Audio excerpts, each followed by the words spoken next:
전능하사 천지를 만드신 하나님 아버지를 내가 믿사오며 그 외아들 우리 주 예수 그리스도를 믿사오니 이는 성령으로 잉태하사 동정녀 마리아에게 나시고 본디오 빌라도에게 고난을 받으사 십자가에 못 박혀 죽으시고 장사한 지 사흘 만에 죽은 자 가운데서 다시 살아나시며 하늘에 오르사 전능하신 하나님 우편에 앉아 계시다가 저리로서 산자와 죽은 자를 심판하러 오시리라. 성령을 믿사오며 거룩한 공예와 성도가 서로 교통하는 것과 죄를 사하여 주시는 것과 몸이 다시 사는 것과 영원히 사는 것을 믿사옵나이다.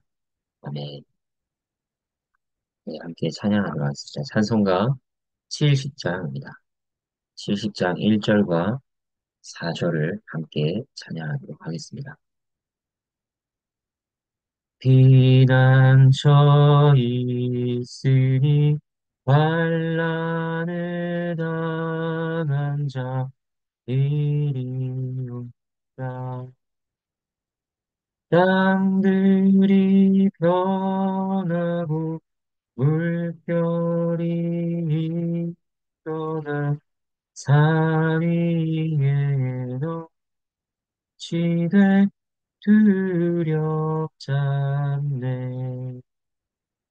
높으신 하나님 우리를 구하니 할렐루야.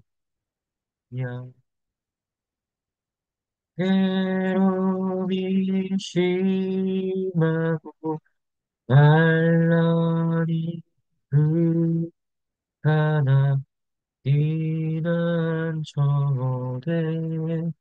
되시는 주 하나님. 아멘. 함께 보실 하나님의 말씀은 열왕기하 12장 1절에서 21절 말씀입니다. 1절부터 3절까지 하나님의 말씀입니다. 예후의 제7년에 요아스가 왕이 되어 예루살렘에서 40년간 통치하니라. 그의 어머니의 이름은 시비아라. 브엘세바 사람이더라. 요아스는 제사장 여호야다가 그를 교훈하는 모든 날 동안에는 여호와 보시기에 정직히 행하였으되 다만 산당들을 제거하지 아니하였으므로 백성이 여전히 산당에서 제사하며 분향하였더라. 아달랴로부터 숨겨졌던 요아스가 왕이 되었습니다. 그의 통치는 다른 왕들과 비교하면 꽤 길었습니다.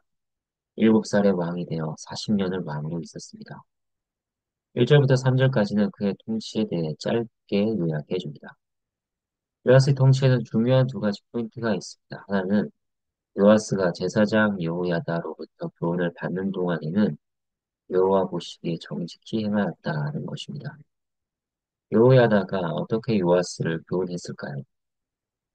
자신의 개인적인 생각을 따라서가 아니라 제사장으로서 당연히 주의 율례를 따라서 하나님 말씀으로 교훈했을 것입니다.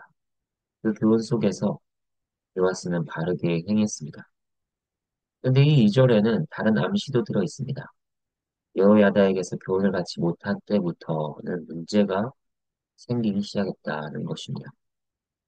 역대하 영행부절을 보면 24장 17절에서 이렇게 여호야다가 죽고 난 이후 요아스가 어떻게 했는지를 알려줍니다.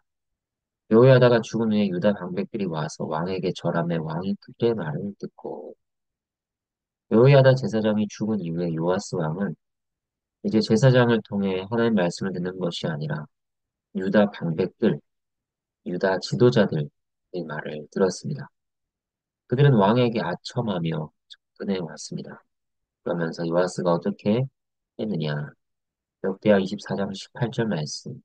그의 조상들의 하나님 여호와의 전을 버리고 아세라 목상과 우상을 섬겼으므로 그 죄로 말미암아 진노가 유다와 예루살렘에 임하니라. 여호와 보시기에 정직히 행하였던 자가 역행하는 모습을 보이고 있습니다. 다시 이전 조상들의 죄를 따라 우상을 섬겼던 것입니다. 이것이 우리에게 알려주는 바가 무엇일까요? 우리는 하나님 말씀으로부터 항상 교훈을 받아야 한다는 것입니다.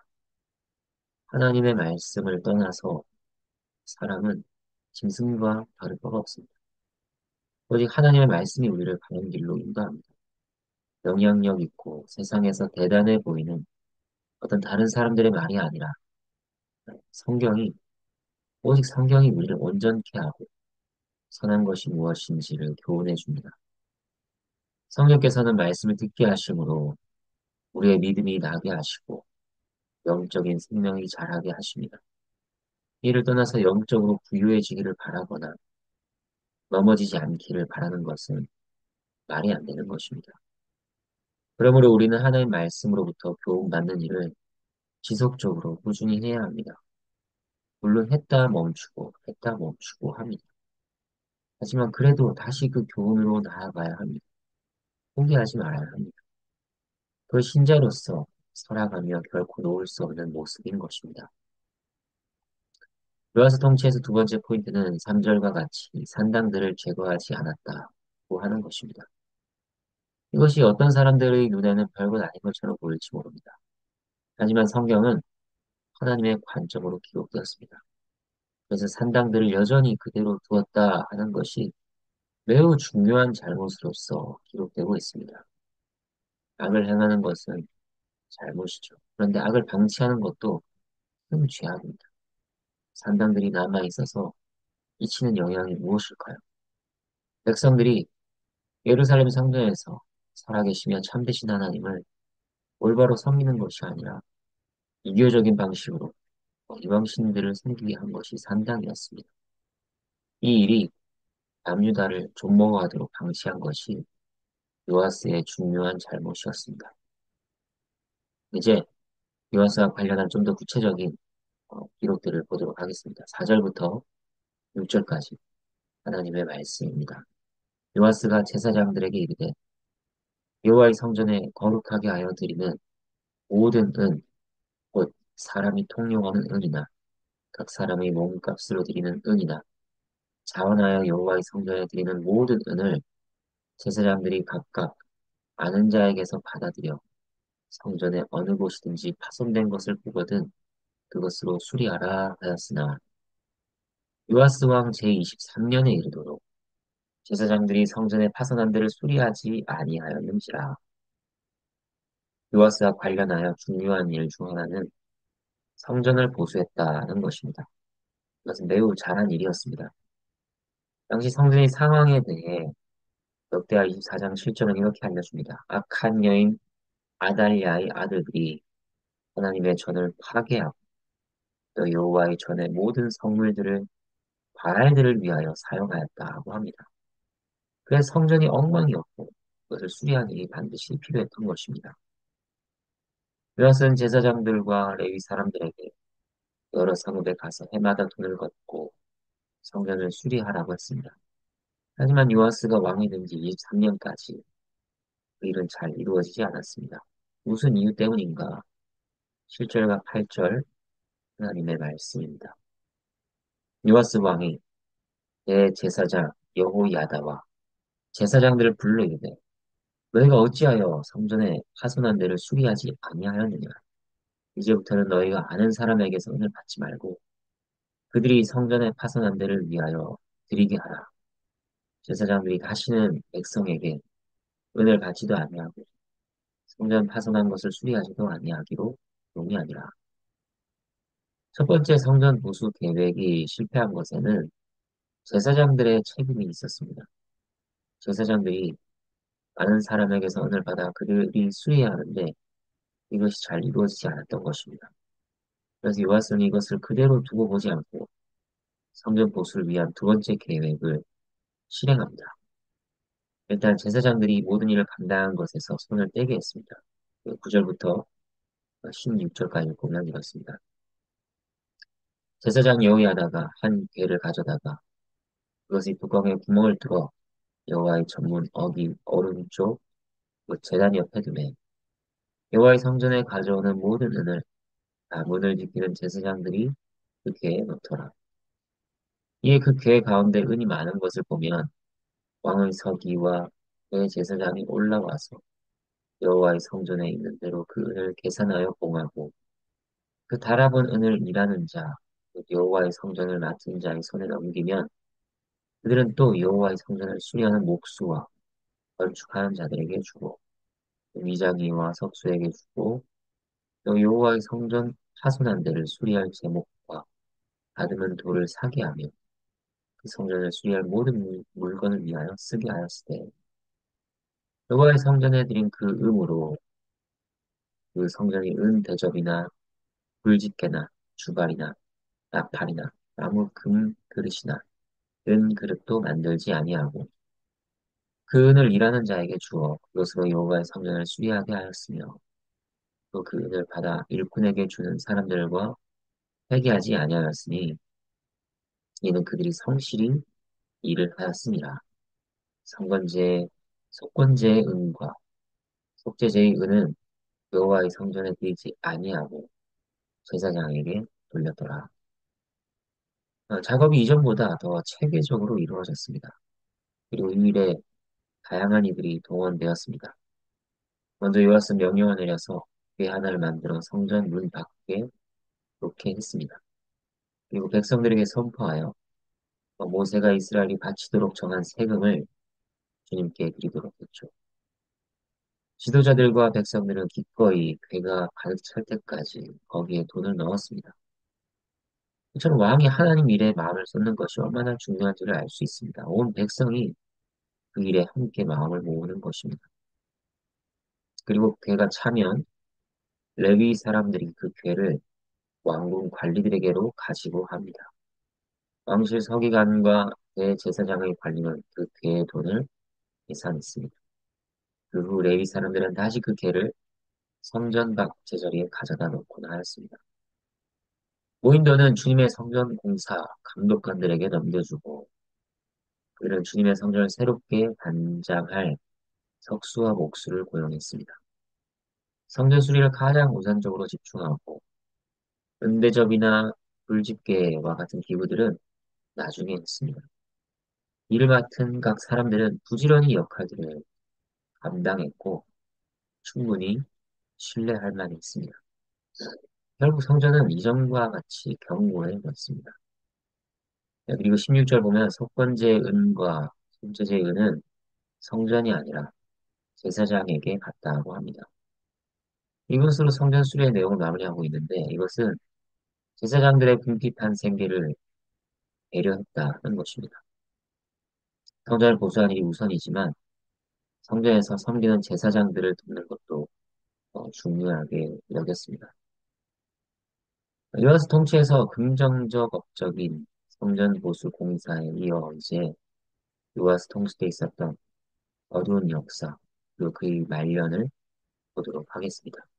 17절과 18절 하나님의 말씀입니다. 그때 아람 왕 하살이 올라와서 가드를 쳐서 점령하고 예루살렘을 향하여 올라오고자 하므로 유다의 왕 요아스가 그의 조상들 유다와 여호사밧과 여호람과 아하시아가 구별하여 드린 모든 성물과 자기가 구별하여 드린 성물과 여호와의 성전 곳간과 왕궁에 있는 금을 다 가져다가 아람 왕 하사엘에게 보냈더니 하사엘이 예루살렘에서 떠나갔더라. 성전 보수 공사를 마치고 여호야다 제사장이 살아있는 동안에는 성전에서 번제 드리는 일이 끊이지 않았습니다. 하지만 여호야다 제사장이 죽고 나서 요아스 왕과 백성들은 우상을 섬기기 시작했습니다. 역대 24장을 보면 하나님께서는 선지자들을 보내셨다고 합니다. 그들을 돌이키려고 하셨고 경고하셨습니다. 그러나 요아스 왕이나 백성들은 그 말씀을 듣지 않았습니다. 심지어 여호야다 제사장의 아들이 하나님의 말씀을 전한다고 하여 그를 죽이기도 했습니다. 이 일에 요아스가 중심에 있었습니다.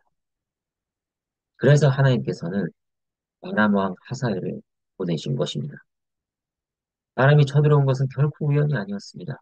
역대기 24장 24절에서 이를 분명히 알려줍니다. 아람 군대가 적은 무리로 왔으나 여호와께서 심히 큰 군대를 그들의 손에 넘기셨으니 이는 유다 사람들이 그들의 조상들의 하나님 여호와를 버렸습니다. 이와 같이 아람 사람들이 요아스를 징벌하였더라. 아람 군대는 유다의 지도자들을 죽이고 약탈했습니다. 요아스는 더욱 생명을 구제하기 위해 성전 곳간과 왕궁에 있는 값진 것들을 가져다 바쳤죠. 이제 요아스의 마지막에 대해 보겠습니다. 19절부터 21절까지 하나님의 말씀입니다. 요아스의 남은 사적과 그가 행한 모든 일은 유다 왕 역대 지략에 기록되지 아니하였느냐. 요아스의 신복들이 일어나 반역하여 실라로 내려가는 길가의 밀루궁에서 그를 죽였고 그를 쳐서 죽인 신복은 시므아스의 아들 요사갈과 소멜의 아들 여호사바드였더라. 그는 다윗성에 그의 조상들과 함께 장사되고 그의 아들 아마샤가 그를 대신하여 왕이 되니라. 요아스가 죽은 것은 아람의 공격과 관련이 있었습니다. 이 전쟁에서 요아스는 큰 부상을 당하게 되었습니다. 또 신복들은 요아스가 자고 있는 동안 그를 쳐 죽였습니다. 요아스는 매우 비참하게 끝을 맞았습니다. 이 말씀을 정리하겠습니다. 요아스에 대해 살폈습니다. 그는 아달랴가 왕자들을 죽일 때 하나님의 은혜로 숨겨지고 보호받았습니다. 그리고 여호야다 제사장의 도움으로 왕이 되고 바른 길로 가는 것 같았습니다. 성전을 보수하려는 열정으로 훌륭한 일을 이루기도 했습니다. 그런데 그러한 자가 나중에 삐뚤어지고 하나님의 말씀에 저항하다 끔찍한 결말을 맞이하게 되었습니다. 어째서 이와 같은 비극이 있을 수 있는가? 그 답은 가장 앞에서 살폈던 것처럼 여호야다 제사장의 구제에 있었습니다. 이러한 내용 앞에서 우리는 어떤 교훈과 적용을 가질 수 있을까요? 앞에서 살핀 것처럼 우리는 우리의 평생에 하나님의 말씀과 교훈을 지속적으로 받아야 할 것입니다. 하나님의 말씀을 늘 가까이 하고 그 말씀 앞에서 강팍한 마음이 아니라 겸손하고 부드러운 마음으로 서 있어야 할 것입니다. 그리고 또 다른 측면에서 생각할 교훈은 여호야다 제사장의 한계와 관련한 것입니다. 요아스 옆에 여호야다 제사장이 더 오래 있었다면 어땠을까요? 아니면 그를 대신할 다른 인물이 요아스 왕 옆에 있었다면 어땠을까? 요아스는 이렇게 되지 않았을 것입니다. 그의 결말은 보다 나았을 것입니다. 우리는 어떨까요? 우리는 요아스와 같은 처지가 될 것을 걱정할 필요가 없습니다.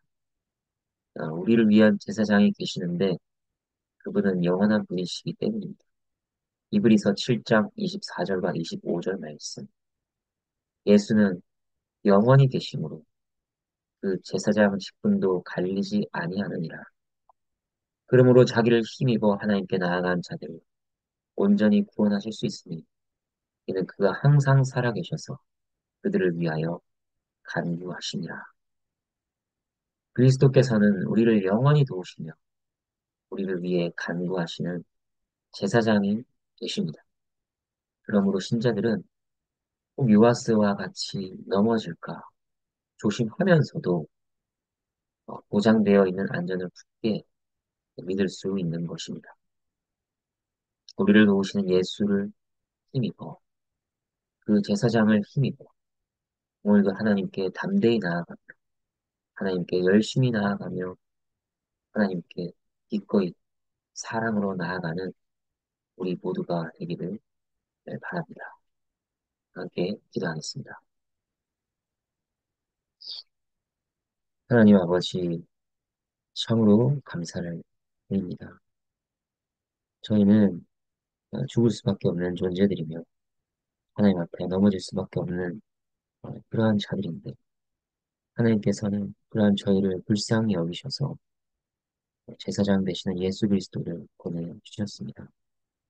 그 예수 그리스도 안에서 저희가 영원히 보존되며 보호받는 것을 또 하나님께 교훈받고 하나님께로 이끌림 받는 것을 믿습니다. 하나님 앞에서 저희의 마음이 항상 겸손하게 또 낮은 마음으로 그 말씀 앞에 서 있게 하시고 그 말씀을 가까이 하며 하나님과 동행하는 그런 저희 모두가 되게 해주시옵소서. 나그네 교회 교우들의 형편을 주님께서 잘 아시오니 각각의 그 상황들 가운데 필요한 은혜와 힘들을 공급해 주시고 또 오늘 하루도 하나님께서 선하게 이끌어 주시고 인도해 주시기를 간절히 소원합니다. 하나님께 모든 영광을 올려드리며 예수 그리스도의 이름으로 기도합니다. 아멘. 주님께서 가르쳐 주신 기도로 함께 기도하겠습니다. 하늘에 계신 우리 아버지여, 이름이 거룩히 여김을 받으시오며 나라가 임하시오며 뜻이 하늘에서 이루어진 것 같이 땅에서도 이루어지다.